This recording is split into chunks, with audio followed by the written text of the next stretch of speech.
ஒரு டார்கெட் இலக்கு வைத்து இனிப்பு விற்கிறது சுவிட்சர்லாந்து. ஒரு இலக்கு வைத்து இனிப்பு விற்கிறது சுவிட்சர்லாந்து. ஒரு இலக்கு வைத்து பெட்ரோல் விற்கிறது அரபு நாடு. ஒரு இலக்கு வைத்து பெட்ரோல் விற்கிறது அரபு நாடு. உலகத்திலேயே இலக்கு வைத்து சாராயம் விற்றுக் கொண்டிருக்கிறது தமிழ்நாடு.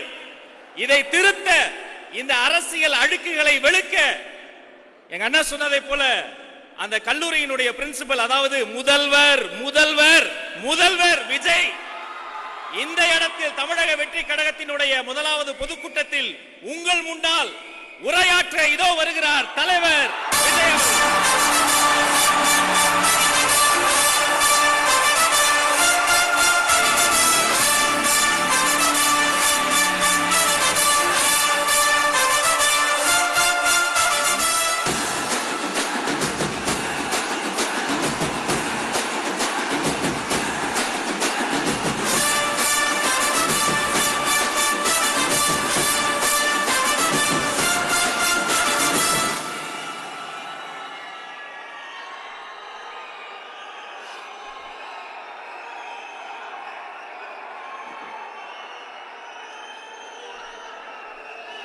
என் நெஞ்சில் குடியிருக்கும் என்னுடைய தோழர்களுக்கும் தோழிகளுக்கும் என்னுடைய வணக்கம் வணக்கம் வணக்கம்.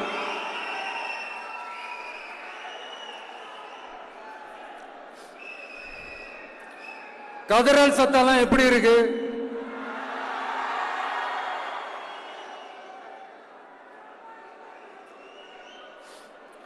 தமிழுக்கு அமுதென்று பேர், அந்த தமிழ் இன்ப தமிழங்கள் உயிருக்கு நேர். இன்னைக்கு தமிழ்நாடு இருக்கிற சூழல்ல நாம் ஒரு புதிய வரலாற்றை படைப்பதற்கு தயாராக வேண்டிய அவசியத்தை நீங்க எல்லாருமே நல்லா புரிஞ்சு வச்சிட்டு இருப்பீங்கன்னு நான் நம்புறேன். அரசியல்னா என்னங்க? ஒவ்வொரு குடும்பமும் நல்லா வாழணும்னு நினைக்கிறது அரசியலா? இல்ல ஒரே ஒரு குடும்பம் மட்டும் தமிழ்நாட்டை சுரண்டி நல்லா வாழணும்னு நினைக்கிறது அரசியலா? நீங்களே சொல்லுங்க, எது அரசியல்?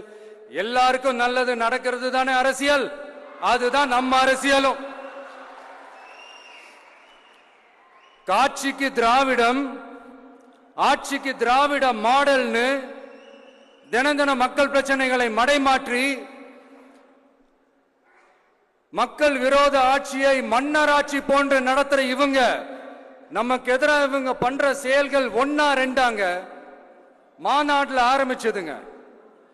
மாநாட்டில் ஆரம்பிச்சு அதுக்கப்புறமா நான் கலந்துகிட்ட அந்த புத்தக வெளியீட்டு விழா, நான் பறந்து போன அன்னைக்கு நம்மளுடைய 2ஆம் ஆண்டு துவக்க விழா அன்னைக்கெல்லாம் சிட்டிக்குள்ள எந்த ஹாலும் எந்த கல்யாண மண்டபம் கொடுத்துடக்கூடாதுன்னு அங்க போய் மகாபலிபுரத்தில் போய் அந்த ஃபங்க்ஷனை பண்றோம். ஏன் இன்னைக்கு பொதுக்குழு வரைக்கும் எங்கெல்லாம் எப்படியெல்லாம் தடைகள்?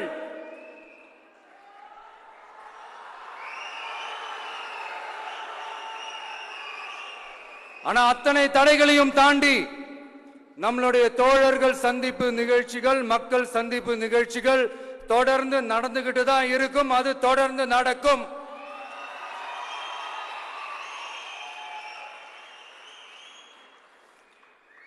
நம்மளுடைய தோழர்கள் அர்ஜுன் பிரதர், நிர்மல் குமார் பிரதர், நம்ம ரமேஷ் பிரதர், இவங்கெல்லாம் போட்டு அடி அடி நடிக்கிறாங்க. நாமளும் அதே மாதிரி அடிக்கணுமான்னு மனசுக்குள்ள ஒரு யோசனையா தான் இருக்கு.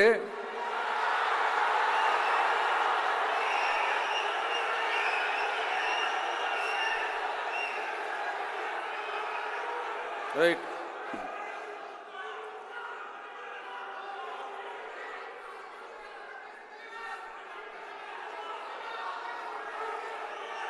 ஓகே, ரைட், புரிஞ்சிச்சு.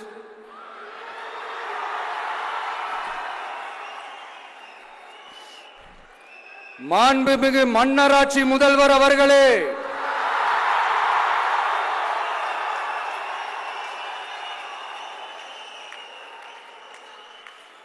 மாண்புமிகு திரு முத்துவேல் கருணாநிதி ஸ்டாலின் அவர்களே,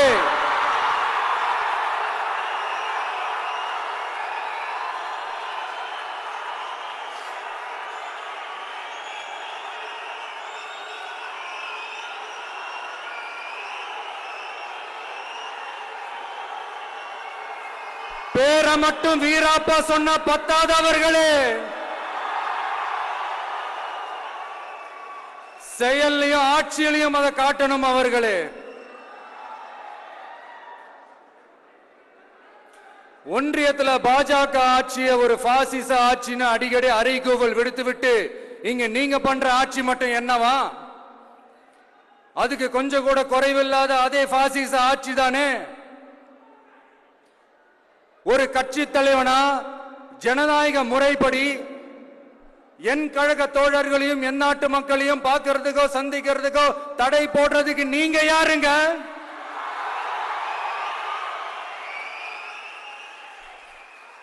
தடையை மீறிய மக்களை பார்க்கணும்னு முடிவு பண்ணிட்டா போயே தீருவேன். சட்டத்தை மதிக்கணும்ன்ற ஒரே காரணத்துக்காக தான் அமைதியா இருக்கிறேன்.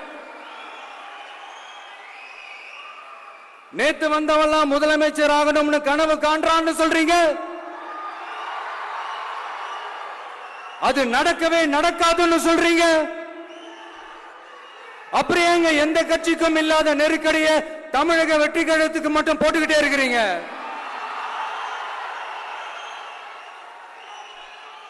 அணை போட்டு ஆத்த வேண்டும்னா தடுக்கலாம், காத்த தடுக்க முடியாது. அதையும் மீறி தடுக்கணும்னு நினைச்சீங்கன்னா சாதாரணமா இருக்கிற காத்து சூறாவளியா மாறும். ஏன் சக்தி மிக்க புயலா கூட மாறும். எனது அருமை தமிழக வெற்றி கழக தோழர்களே, நான் மாநாட்டில் ஒரு விஷயத்தை ரொம்ப வலியுறுத்தி சொன்னேன். அதே தான் இங்க நான் திரும்பவும் ரிப்பீட் பண்றேன். இந்த மண் பிளவுவாத சக்திகளுக்கு எதிரான மண், சகோதரத்துவ மண், சமய நல்லிணக்கத்தை பேணும் சமூக நீதிக்கான மண். இதை நம்ம பாதுகாத்தே தீரணும். உங்க எல்லாரையும் வேண்டி வேண்டி கேட்டுக்கிறேன். தமிழ்நாட்டிலிருந்து பல பகுதிகளிலிருந்து வர செய்திகள்லாம் கேட்கும் போது மன உளைச்சலையும் மன வேதனையும் தரதாகவே இருக்கு. சட்டம் ஒழுங்குன்னு ஒண்ணு இருக்கிறதாவே தெரியல. அதுக்கெல்லாம் இந்த கரப்ஷன் கபடதாரிகள் கவர்மெண்ட் தான் காரணம். இந்த நிலைமை மாறணும். அதுக்கு இருக்கிற ஒரே வழி, இங்க உண்மையான மக்களாட்சி மலரணும். அது வரணும்னா இவங்களை மாத்தணும்.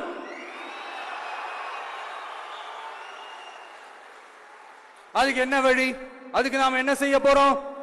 நம்மளுடைய தோழர்கள் டெய்லி மக்களை போய் பாருங்க, அவங்களோட பேசுங்க, ஒவ்வொரு தெருவுக்கும் போங்க, ஒவ்வொரு வீட்டுக்கும் போங்க, அவங்களோட பிரச்சனைகள் என்னன்னு கேளுங்க, அதை தீர்க்கிறதுக்கு என்ன வழின்னு யோசிங்க. அப்பதான் அவங்களுக்கு நம்ம மேல ஒரு நம்பிக்கை வரும். அப்படி ஒரு ஆழமான நம்பிக்கையை விதைச்சிட்டு அதுக்கப்புறமா நிமிந்து பாருங்க. ஒவ்வொரு வீட்டோட உச்சிலையும் தமிழக வெற்றி கழகத்தோட இரட்டை போர் யானை வாகை மலர் கொடி தானா பறக்கும், தானா பறக்கும்.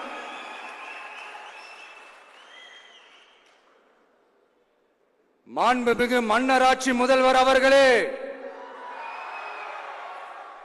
உங்க ஆட்சியை பத்தி கேள்வி கேட்டா மட்டும் ஏன் சார் உங்களுக்கு இவ்வளவு கோபம் வருது?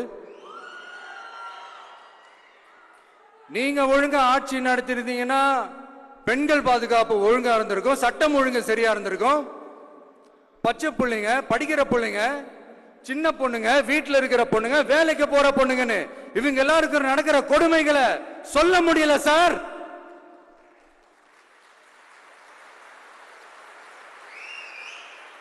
இதுல வேற உங்களை அப்பான்னு வேற கூப்பிடுறாங்கன்னு சொல்றீங்க.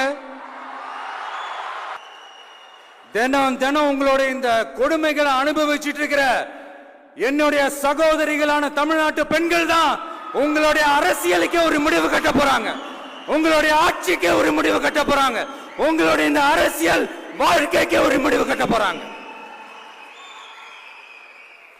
சரி, பெண்களோட லைஃப் தான் இப்படி போராட்டமா இருக்குன்னு பார்த்தா இங்க எத்தனை போராட்டங்கள்?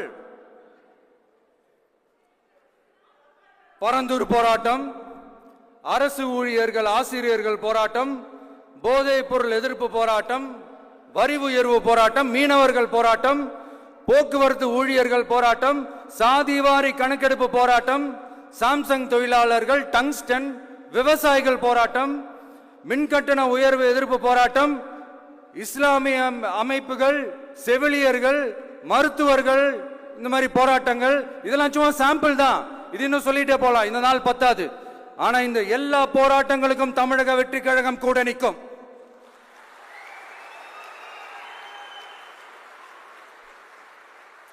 இங்க நீங்க தான் இப்படின்னா அங்க அவங்க யாரு?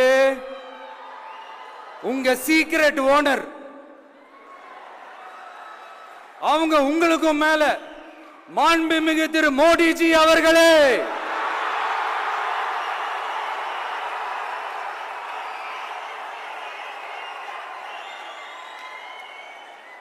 என்னமோ உங்க பேரெல்லாம் சொல்றதுக்கு எங்களுக்கு ஏதோ ஒரு பெரிய பயம் மாதிரியும்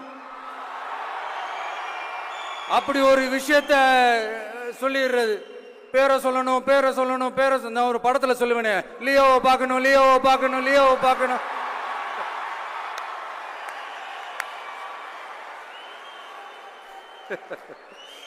இல்ல இல்ல, சத்தியமா அப்படிதாங்க இருக்கு. சென்டர்ல ஆள்றவங்கன்னு சொல்றோம். சென்டர்ல யார் ஆள்றா? காங்கிரஸா? இங்க ஸ்டேட்ல ஆள்றவங்கன்னு பேசுறோம். இங்க யார் ஆள்றா? அதிமுகவா? அப்புறம் என்ன பேரை சொல்லணும், பேரை சொல்லணும்? எனக்கு புரியலையே. நீங்க தானே கேட்டீங்க, வச்சுக்கோங்க.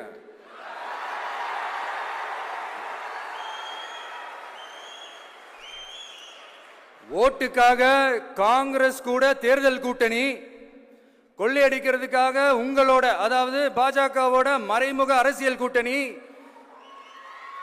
இப்படி உங்க பேரை சொல்லியே மக்களை ஏமாத்துறதும், உங்க பேரை சொல்லியே மக்களை பயமுறுத்துறதும், இப்படி இந்த கரப்ஷன் கபடதாரிகளுக்கு மறைமுகமாக உதவும் உங்க அரசுக்கு ஏஞ்சி தமிழ்நாடு தமிழர்கள்னாலே அலர்ஜி.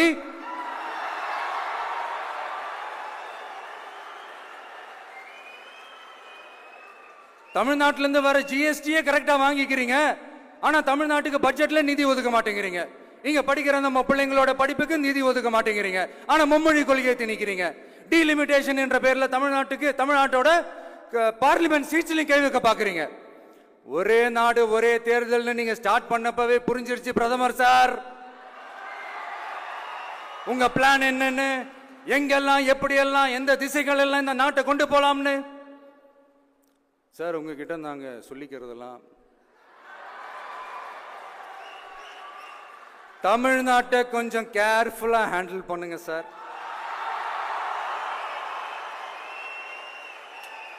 ஏன்னா தமிழ்நாடு பல பேருக்கு தண்ணி காட்டின ஸ்டேட் சார், பல பேருக்கு தண்ணி காட்டின ஸ்டேட் சார். பார்த்து செய்யுங்க சார், மறந்துடாதீங்க சார்.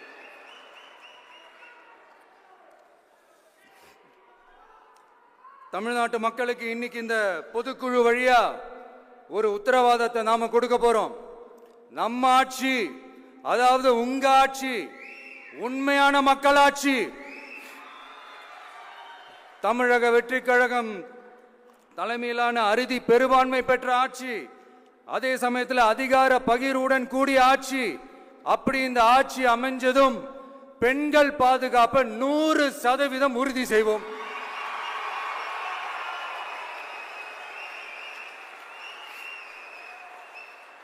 சட்டம் ஒழுங்கு ரொம்ப முறையா ஸ்ட்ரிக்டா வச்சிருப்போம். கல்வி, சுகாதாரம், மருத்துவம்னு அத்தனையிலையும் ரொம்பவே கவனம் செலுத்துவோம். அதுவும் எல்லாருக்கும் ஈஸியா ஈக்குவலா கிடைக்கிற மாதிரி செய்யறது தான் நம்ம டார்கெட்.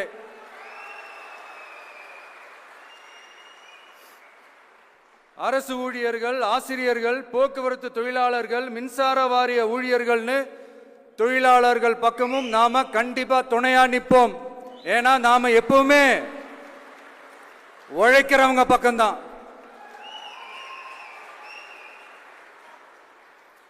நம்ம தமிழ்நாடு விவசாய பூமி, இயற்கை வளங்கள் நிறைந்த மண். இந்த விவசாயத்துக்கும் இயற்கை வளங்களுக்கும் எதிரா எந்த விதமான ஒரு திட்டத்தையோ நடவடிக்கையோ கொண்டு வர்றதை எங்களால் ஏற்கவே முடியாது. எங்க மண்ணை, மக்களை பாதிக்கிற மாதிரி திட்டங்களை தயவு செஞ்சு செயல்படுத்தாதீங்க. அதை நாங்கள் எதிர்க்கவே செய்வோம். தமிழ்நாட்டை எல்லா வகையிலும் பாதுகாக்க வேண்டியது எங்களுடைய உரிமை, கடமை, கொள்கை எல்லாமே. The fundamental strength of politics is uncompromising principles and ideologies. Periyar's social justice, Kamarajar's honest administration, Ambedkar's equal justice and equal opportunity, Velu Nachiyar's social inclusivity and communal harmony, Anjali Ammal's fighting for water resources were the reasons for choosing them as our party's ideologues and policy leaders. I would like to mention here with pride that we are the first political party to declare two historic women icons who are India's freedom fighters from Tamil Nadu as our party's ideologues and policy leaders.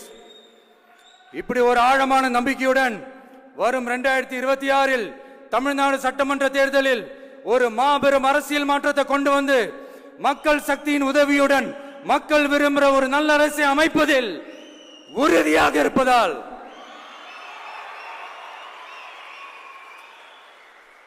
அதை தடுக்கிறதுக்குன்னு சில பேர் பகல் கனவு காண்பார்கள் இல்லையா?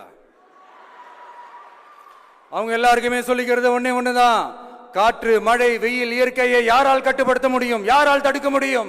இவை எல்லாம் கடவுளால் உருவாக்கப்பட்டவை. அப்படிதான் எம் மக்களுக்கான அரசியலையும் யாராலும் தடுக்க முடியாது. அரசியல் சூறாவளியையும் தேர்தல் சுனாமியையும் தடுப்பார் எவர்.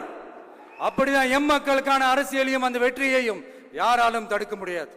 அப்படி தடுக்கணும்னு நினைக்கிறவங்களோட கனவு ஒரு நாளும் மெய்ப்படாது. Before concluding my speech, few words from William Blake. Men may come, men may go, but I go on forever.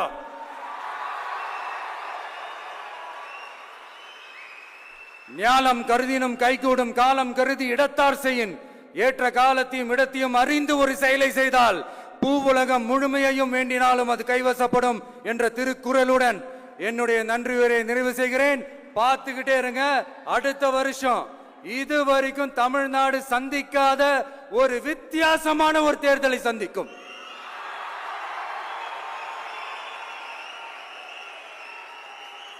ரெண்டே ரெண்டு பேருக்கு நடுவுல தான் போட்டியே.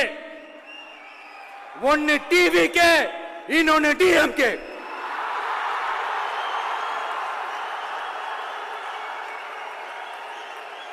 கான்பிடண்டா இருங்க, நல்லதே நடக்கும், வெற்றி நிச்சயம்.